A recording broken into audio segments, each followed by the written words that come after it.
A palavra de hoje está no livro de Jeremias.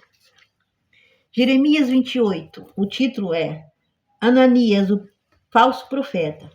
Sucedeu no mesmo ano do princípio do reinado de Zedequias, rei de Judá, no ano 4º, no mês 5º, que Ananias, filho de Azur, o profeta que era de Gibeão, me falou na casa do Senhor, na presença dos sacerdotes e de todo o povo, dizendo: assim fala o Senhor dos Exércitos, o Deus de Israel, dizendo: eu quebrei o jugo do rei da Babilônia. Depois de passados 2 anos completos, eu tornarei a trazer a este lugar todos os utensílios da casa do Senhor. E deste lugar tomou Nabucodonosor, rei da Babilônia, levando-os à Babilônia. E também a Jaconias, filho de Joaquim, rei de Judá, e a todos os cativeiros de Judá, que entraram em Babilônia, eu tornarei a trazer a este lugar, diz o Senhor, porque quebrei o jugo do rei da Babilônia. Então falou o profeta Jeremias ao profeta Ananias, na presença dos sacerdotes, na presença de todo o povo que estava na casa do Senhor. Disse, pois, Jeremias, o profeta: amém. Assim faça o Senhor conforme o Senhor e as tuas palavras, que profetizaste, e torne a ele a trazer os utensílios da casa do Senhor e todos os que dos cativeiros da Babilônia a este lugar. Porém, ouve agora esta palavra que eu falo aos teus ouvidos e aos ouvidos de todo o povo. Os profetas que houve antes de mim e antes de ti, desde a antiguidade, fizeram contra muitas terras e contra os grandes reinos, acerca da guerra, de mal e de peste. Aleluia. O profeta que profetizar de paz, quando se cumprir a palavra deste profeta, será conhecido como aquele a quem o Senhor, na verdade, enviou. Então Ananias, o profeta, tomou o jugo do pescoço do profeta Jeremias e o quebrou.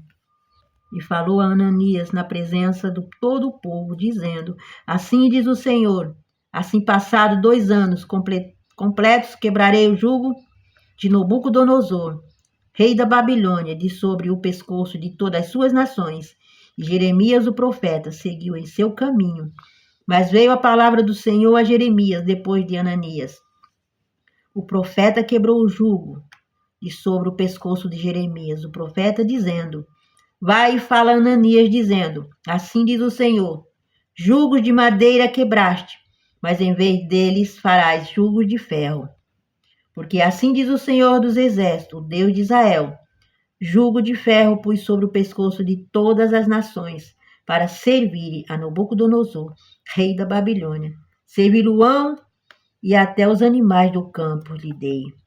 E disse o profeta Jeremias ao profeta Ananias: ouve agora, Ananias, não te enviou o Senhor, mas tu fizeste com que este povo confessasse em mentiras, pelo que assim diz o Senhor: eis que te lançarei de sobre a face da terra, e a este ano morrerás, porque falaste em rebeldia contra o Senhor. E morreu Ananias, o profeta, no mesmo ano e no mesmo mês. Aleluia, que mensagem. Mensagem dura, não é? Mensagem de morte. Mensagem de 2 profetas, né? Profeta Ananias e profeta Jeremias, como foi relatado no vídeo anterior. Os profetas de hoje, os profetas que na rua são profetas, são servos, são homens valorosos, canela de fogo, mas quando chega em casa, de profeta, de missionários, eles não têm nada. Tudo aquilo lá fora, quando ele sai de dentro da sua casa, tudo aquilo lá fora é folclore, são falsos, como Jeremias não, Ananias. Então Deus mandou Jeremias entregar para Ananias, como tu fosse má,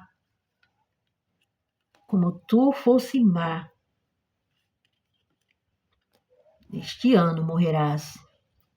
Morreu Ananias, o profeta, no mesmo ano, no 7º mês. E você acha que nos dias de hoje o jugo é mais leve? Porque tem homens e mulheres, mulheres de Deus, homens de Deus, que está sobre os seus ombros o jugo de ferro, de madeira, jugo mais leve, jugo mais pesado. Mas por que está com esse jugo? Por quê? Vai de encontro contra a palavra de Deus. Deus está falando. Está falando. Mas ele não quer falar o que Deus está mandando falar.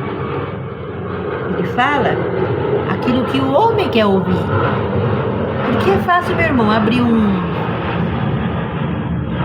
aqui uma janelinha aqui no celular, nas plataformas, nas redes sociais, começar a entregar a bênção. Falar gritando, porque o povo, as pessoas, eles acham que a autoridade é pregar gritando, né? Hoje eu vou na igreja porque hoje tem um profeta de longe, ele veio de longe, e ali é canela de fogo, ali entrega mesmo. E entrega sim, claro que entrega. Precisa saber se vai se cumprir. E muitas das vezes entrega, mas só se cumpre as coisas ruins. E as boas estão aonde? Mas eu e você estamos atrás de coisas ruins? Estamos atrás de profecias malditas, de maldição? Não. Não estou atrás de profecias má. Eu estou atrás de profecias de vida e de abundância, não de morte. Mas muitas das vezes os profetas, eles vão para o altar. Eles são pagos. Eles são pagos porque muitos só pregam, como a gente sabe por aí afora, que é 150 mil para pregar numa igreja, é 120 mil. Para abrir um bloco de carnaval é 100 mil, 200 mil. Ele disse que foi Deus que mandou. Mas e aí, esse profeta está sendo falso? Ou está sendo verdadeiro? Por que as igrejas estão vazias? Por quê? Se tem uma igreja com 50 membros, só tem 10. As que tem 200, só tem 100. As que tem 5 mil, só tem 1.000. Por quê? Porque aquelas 4 mil que faltam foram feitas profecias de bênçãos materiais e não se cumpriram. E quando não se cumpre, o homem se afasta. Eu conheço uma jovem que eu conheci ela há uns 6 anos atrás, e ela disse para mim: "Ô irmã, me leva numa igreja que está falando no rádio que eu quero muito conhecer." Eu digo: "Eu também quero, bora lá." E a gente foi para a igreja, ficamos lá uns 3 anos na igreja.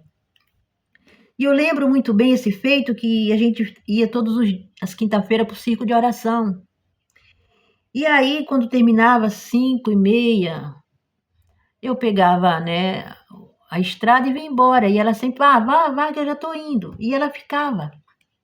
E eu ficava com aquilo na minha mente. Por que essa jovem fica na igreja? Ela não volta comigo. Ela vai comigo, mas não volta só. Aí foi passando uns tempos e Deus foi mostrando. Aí com certo tempo eu descobri por que ela ficava. Ela ficava para falar com o pregador. Porque essas igrejas, elas contratam pessoas, chamam, pessoas para pregar, um diferente do outro. Cada semana é um pregador. E ela ficava esperando o pregador para ouvir as profecias. E ela ouvia as profecias. Ela ouvia, voltava rindo, sorriso nos lábios, os dentes branquinhos parecendo, brilhava no sol. Mas passaram-se 3 anos e a bênção não desceu. As profecias daquele pregador não chegou até ela. Pelo contrário, veio o contrário. Em vez de vir para ela, foi para outra. E aí? Aquelas promessas eram verdadeiras? Aqueles profetas eram verdadeiros? Claro que não. E resumindo a história, hoje essa jovem está mais de 4 anos fora dos caminhos do Senhor. Mas em outrora era uma pessoa que era ativa na casa de oração. E hoje se encontra em depressão, tomando remédios controlados. Por quê? Porque saiu da igreja. E ele sabe, a gente sabe, lá está em Coríntios. Vós sois o templo do Espírito Santo, se me deixarem, eu vos destruo. E adianta tu colocar a mão na garota, no garoto, na jovenzinha lá, que saiu fora dos caminhos, está passando por um processo, por um vale, tomando tarja preta, remédio controlado, porque se não tomar ela surta e sai por aí no meio da rua correndo sozinha. Você vai pôr a mão nele, vai pôr a mão nela. Você pode pôr, mas não vai adiantar nada, porque está lá sob a intercessão de Deus. Porque ele diz, não é o homem que está falando, ele diz na palavra: vós sois o templo do Espírito Santo, se me deixarem vos destruo. E aí? Você vai contra Deus? Vai contra a palavra? Tem como, meu irmão? Então, se você vê um homem na intercessão de Deus, por ter abandonado ele, nem perca seu tempo de orar. Nem perca seu tempo de interceder. Não vai adiantar nada. Quem é tu? Quem é você? Quem sou eu para interceder de pessoas que estão fora dos caminhos do Senhor? Que outrora era uma pessoa que trabalhava com amor e hoje esfriou, não quer mais saber do Criador. Aí vai para o processo, né? Você gostou da mensagem? Envie esta mensagem para alguém. Certamente você encontrará alguém que está fora dos caminhos do Senhor. Até a próxima.